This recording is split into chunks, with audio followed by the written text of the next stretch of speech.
Olá, pessoal, vamos dar início, então, à nossa revisão, certo?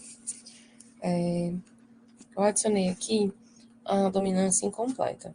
Então, a dominância incompleta, né, lá na probabilidade, é quando o indivíduo é heterozigoto, ou seja, uma planta vermelha heterozigótica, cruza com uma planta branca também heterozigótica, ambos, ao cruzar, apresentam, né, na geração F1, um fenótipo intermediário entre os fenótipos dos homozigotos. Ou seja, ao cruzar uma planta vermelha com a planta branca, a minha geração F1 dá, então, a cor de rosa, né? A cor rosa de uma nova planta. Então, isso chama dominância incompleta. Na codominância, então, eu tenho quando não há uma dominância de um alelo sobre o outro. Né? A gente viu lá nas leis de Mendel que eu tinha muitas vezes uma dominância, né, ao cruzar as ervilhas amarelas e verdes. Então, eu tinha uma dominância de amarelo. Né? Aqui na codominância da probabilidade, eu tenho, em alguns casos, a codominância em que não há predominância de um alelo sobre o outro. Ou seja, eu posso ter uma vaca branca com um boi marrom, né? E ao cruzar ambos, eu posso produzir um terceiro fenótipo, ou seja, uma cor de pelagem com pelos brancos e pelos amarronzados. Isso se chama codominância. Nos genes alelos, né, lembra daquele ratinho que ao cruzar ratos de pelagem amarela, que eram dominantes, nasciam animais de pelagem amarela também. Só que um nascia castanho, né, e esse castanho era chamado de recessivo. Né, e ao cruzar os animais de pelagem, né, amarelas e dominantes, poderia surgir um embrião totalmente homozigoto.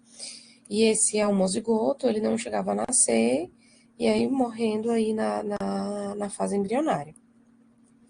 Bom, indo então para a estrutura do DNA, né, vocês precisam lembrar que eu tenho grupo fosfato, uma pentose, que no caso é uma desoxirribose, e uma base nitrogenada, que pode ser timina, adenina, citosina e guanina. Então, no processo de replicação do DNA, eu preciso desnaturar a minha molécula de DNA. Então, essa desnaturação, ela acontece através das ligações de hidrogênio que são quebradas.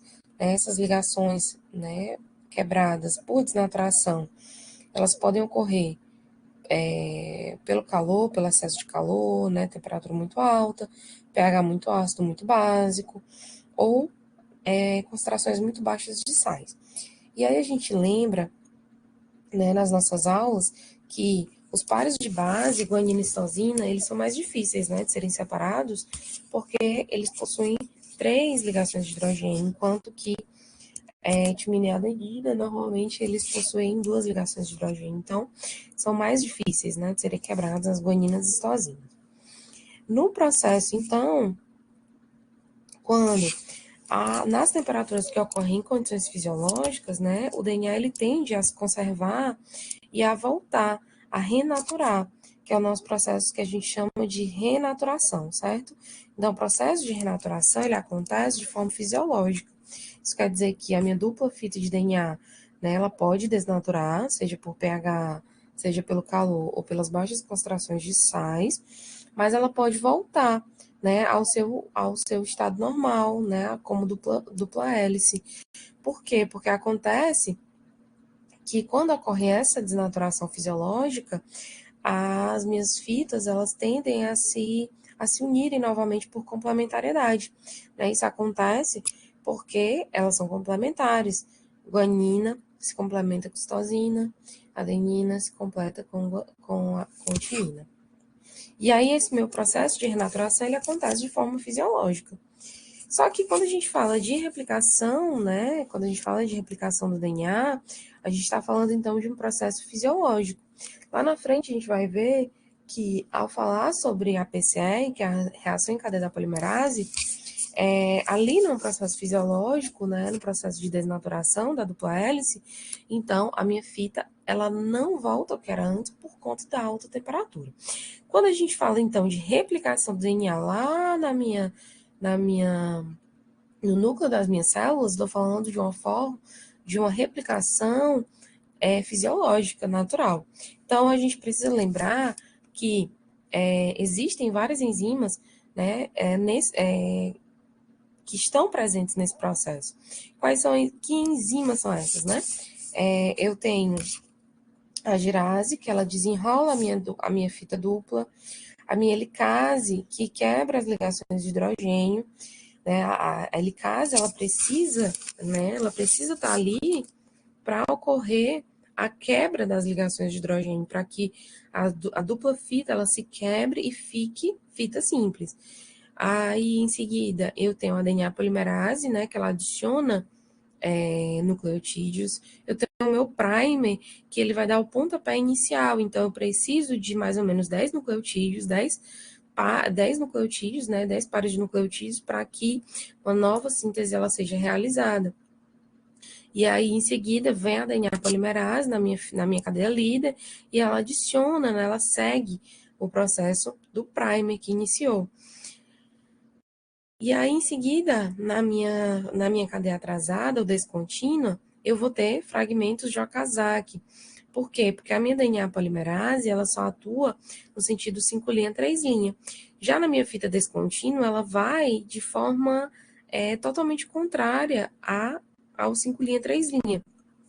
E aí, esse processo, né, de fita descontínua, eu preciso que a minha fita de DNA ela enrole novamente para que todo mundo fique no mesmo sentido da vida, né? 5', 3'. E aí eu tenho fragmentos de Okazaki, que são fragmentos de nucleotídeos que são adicionados. Então, eu adiciono primer, adiciono fragmento, adiciono primer, adiciono fragmento, adiciono primer, adiciono fragmento. Em seguida, esse primer, ele não pode continuar, porque é um primer de RNA, né? E aí vem a minha exonuclease e retira esses primers que foram adicionados para a formação de uma nova síntese, né, de fita. Esse primer, ele é super importante, mas ele não pode continuar, porque ele é um RNA. Então, a minha exonuclease vem, retira o primer, tanto na minha fita contínua, como na minha fita descontínua. E aí, existem buracos, né? Principalmente na fita descontínua. E aí, o que acontece? Vem novamente a DNA polimerase e adiciona o restante de nucleotídeos, tanto na fita contínua, como na fita descontínua. Então, na fita descontínua, a minha DNA polimerase, ela adiciona os nucleotídeos no lugar do primer. Adiciona nucleotídeos no lugar do primer. Adiciona nucleotídeos no lugar do primer. Só que vão ficar buracos. Por quê? Porque não é uma fita contínua. Ela não vai seguir de uma vez, né? Ela formou buracos. Esses buracos que vão estar entre o fragmento de Okazaki e entre a DNA polimerase, ela vai ter que ser preenchida. Quem vai ligar, né? Na verdade, quem vai ligar esses pequenos buracos são as enzimas ligases, que vão ligar esses buracos que foram formados. E aí, então, eu tenho uma fita contínua e uma fita descontínua. E aí, essa minha forquilha de replicação, ela pode acontecer em todo o DNA, né? Em buracos específicos, né? Que são chamados de forquilhas de replicação. Lembrando que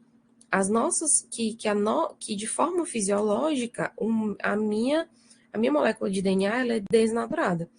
Só que, como ela é fisiológica, pode acontecer delas quererem se ligar novamente. Por quê? Porque elas são atraídas uma pela outra. E aí, existem proteínas específicas, né, que são as SSB, que são proteínas ligadoras de fita simples.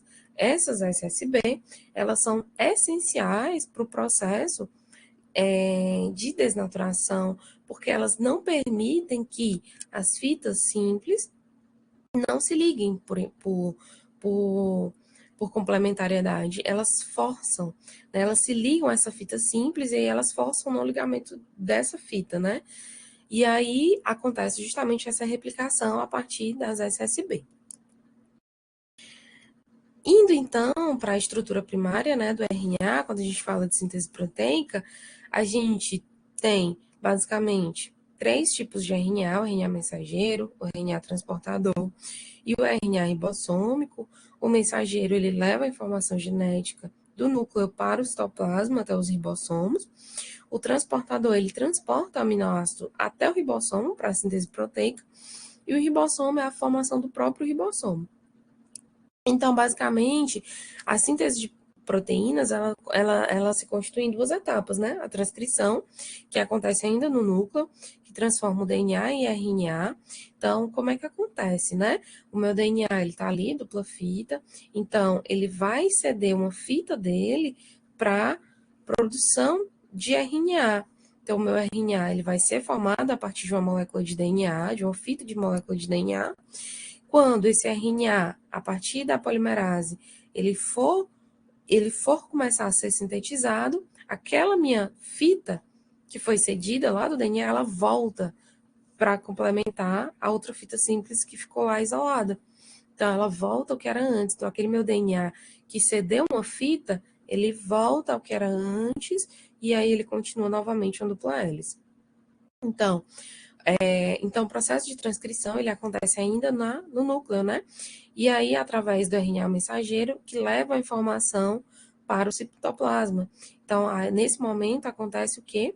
A tradução, que é a formação do polipeptídeo propriamente dito. Então, a síntese, né, proteica, ela consiste em unir aminoácidos de acordo com a sequência de códons presentes no RNA mensageiro. Então, eu vou ter, quando eu tenho um aminoácido, quando eu tenho um constituinte, eu tenho um aminoácido. E quando eu tenho a junção de aminoácidos, eu tenho uma proteína. Então, basicamente, a síntese proteica, ela acontece em três fases, né? A iniciação, o alongamento e a terminação. Para RNA polimerase iniciar, né, uma nova fita, ela precisa de um promotor. Esse promotor, ele apresenta uma sequência de bases que a RNA polimerase ela reconhece. Então, basicamente, a RNA polimerase ela só consegue iniciar uma nova fita graças ao promotor. Então, a RNA polimerase ela se liga ao promotor e aí ela inicia, né, o desenrolamento desse DNA. Então, basicamente, a RNA polimerase ela inicia o processo. E aí, em seguida, ela vai ler a fita molde, né, que aí é a partir do alongamento, e ela ela alonga, na verdade, né, nessa direção única de 5' 3', e ela vai adicionando nucleotídeos. Em seguida, eu preciso que o meu RNA ele finalize, né? Então, vai ter o reconhecimento de uma sequência sinalizadora, que a RNA polimerase ela vai reconhecer. Então, ela vai indicar essa terminação, ela indica que a transcrição ela deve parar. Então, lembrando que quando o RNA ele for recém-sintetizado, né, vai ter um RNA, então, imaturo. Então, nesse processo de RNA imaturo, eu vou ter vários fragmentos, né? Nesse RNA imaturo, eu vou ter exons e introns. Os exons são sequências que foram transcritas e traduzidas, e os fragmentos de introns, eles são sequências transcritas e não traduzidas. Então, se eles não são traduzidos, eles não conseguem seguir para a próxima etapa. Então, nesse caso, esses introns, eles precisam ser retirados. E aí, nesse processo de retirada, é o nome que se dá, né, para esse processo, é o chamado de splicing, que é a retirada de introns. Só que, vamos lá, eu tenho uma fita formada, né, recém-formada. Então, eu tenho fragmentos introns, exons, intron, exons, em toda o meu RNA. Então, isso, na retirada dos meus introns, então eu vou ter uma quebra também dessa minha molécula, né, que está sendo formada ali. Então, eu preciso ligar os exons que sobraram, né? Então, essa ligação, ela acontece justamente pelas ligases, que vão unir os exons, né, formando justamente o RNA mensageiro secundário ou funcional, somente com exons. Então, após os exons se unirem entre si, a sequência codificadora ela vai ficar ininterrupta. Então, por isso que ela vai ser, então, funcional, né? Ela vai ser, então, então após, né, esse RNA mensageiro ele ter apenas segmentos codificadores, ou seja, ter apenas exons, ele vai migrar para o citoplasma, onde ele vai ser traduzido em cadeia polipeptídica. Então, basicamente, nós temos, então, a construção desse código genético em que nós temos, né, 4 bases de RNA, que é a adenina, uracila, guanina, citosina. Então, ao todo, a gente tem 64 códons. Então, isso significa que quanto mais códons diferentes, mais aminoácidos são ligados. Cada códon desse é chamado de trinca, né? Então, eu tenho 3 nucleotídeos juntos, eu tenho uma trinca. E aí eu tenho trinca códon, né, de início e códon de parada. E aí, indo para, então, PCR, né, para a reação em cadeia da polimerase, que a gente viu na aula da Manu, basicamente a gente vai ter uma amostra, né, de DNA. Nessa amostra, a gente vai precisar desnaturar para a gente poder amplificar esse material. Então, a partir de uma única amostra, a gente vai conseguir amplificar desnaturando essa fita. Então, a gente vai desnaturar. Só que nesse caso, o processo de desnaturação ele não vai ser fisiológico, ele vai ser pensado, né? Ele vai ser por alta temperatura. Então, para que a minha fita de DNA ela não volte, né? Ela não se complemente, né? Por complementariedade, não se ligue por complementariedade, eu preciso de um alto grau de desnaturação. E esse alto grau de desnaturação acontece a 94 graus. Então, a desnaturação acontece da fita dupla de DNA. Então, agora, né, desnaturada, eu vou ter 2 fitas simples, certo? Dessa fita simples, eu vou adicionar, né, eu vou anelar, que é o processo de anelamento de oligonucleotídeos, que são nos meus nucleotídeos que foram adicionados, os primers adicionados. Só que esses primers, eles são adicionados tanto no sentido direto como no sentido inverso. Não tem problema nenhum, porque eu não estou falando de replicação do DNA. Eu estou falando de reação de cadeia de polimerase, eu estou querendo amplificar. Então, nesse caso, não preciso necessariamente seguir uma reta só. Então, nesse caso, eu vou ter primer no sentido direto e no sentido inverso. Então, e aí, a partir do anelamento dos nucleotídeos, né, dos primers, eu vou ter a extensão deles. Então, a extensão ela acontece com a minha TAC polimerase. Lembrando que a minha TAC polimerase ela é uma DNA polimerase que ela foi isolada da bactéria termos aquáticos justamente pelo fato dessa bactéria ela conseguir se manter estável, né, em altas temperaturas. Então, a partir desse resultado que vai ser gerado no termociclador, eu vou ter o resultado através da eletroforese em gel de agarose.